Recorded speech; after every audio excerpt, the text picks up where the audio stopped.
y a. 3 little words that literally mean it, there is. Confusing? Maybe. So in this video, let's talk about il y a. Let's start with pronunciation.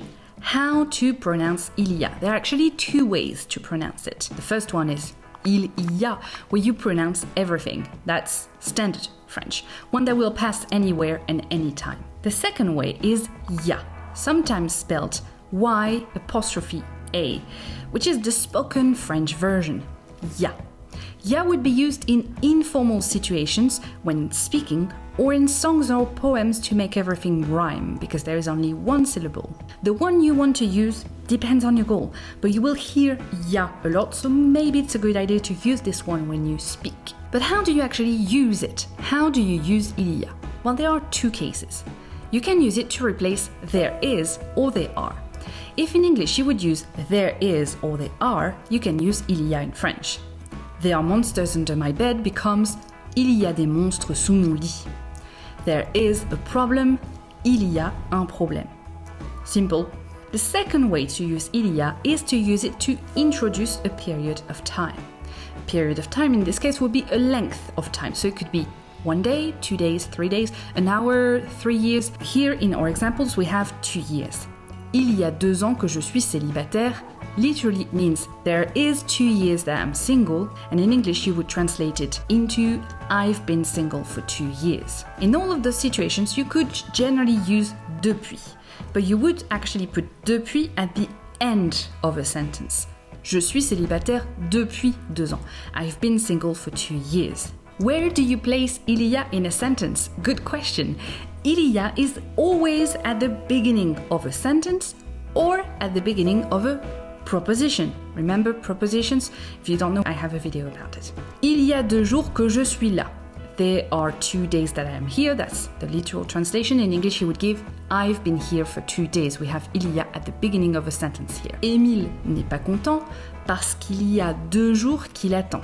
Emile is not happy because he's been waiting for 2 days.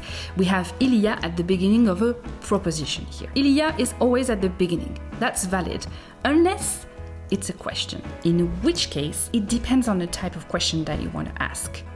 Do you want to sound formal, in which case you would use the inversion and say y a-t-il un médecin dans la salle? Is there a doctor in the room? Or do you want to use standard French, and in which case you would use the est-ce qu'il y a un médecin dans la salle?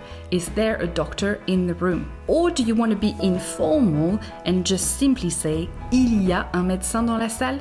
Raising your tone at the end, il y a un médecin dans la salle?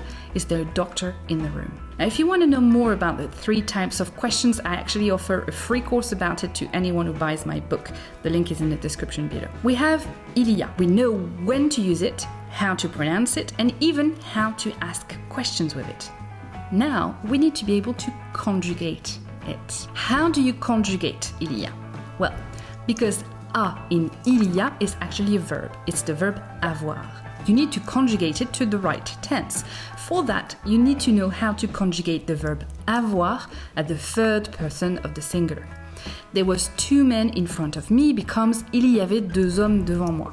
There has been an attack, il y a eu une attaque. There will be troubles, il y aura des conflits. If conjugated the verb avoir is difficult, you can take a look at my workshop French Verb Shortcut, where you can learn to conjugate a bunch of very important verbs. There is one question left to answer. How do you negate il y a? You know that in French, the negation comes in 2 parts. We have ne and we have pas. So we simply need to fit them in our il y a. It becomes il n'y a pas. Il n'y a pas de problème. There is no problem. You can do all sorts of negations too, by replacing pas with other words, like jamais, which means never. Il n'y a jamais assez. There is never enough. Or plus, which is anymore. Il n'y a plus de place. There isn't space anymore. Now, when using the informal ya, you would actually skip the ne part. Y a pas de problème. Y a jamais assez. Y a plus de place. So remember, il y a is used to replace there is or there are, or to introduce a period of time. It needs to be conjugated at the right tense. It's always placed at the beginning of a sentence, except when it's a question. It does take the mark of the negation, and it's usually pronounced ya. Try to make a sentence with Ilia and post it in the comments. I will be there to answer your questions. And if you want more French lessons from me, you can click on this playlist.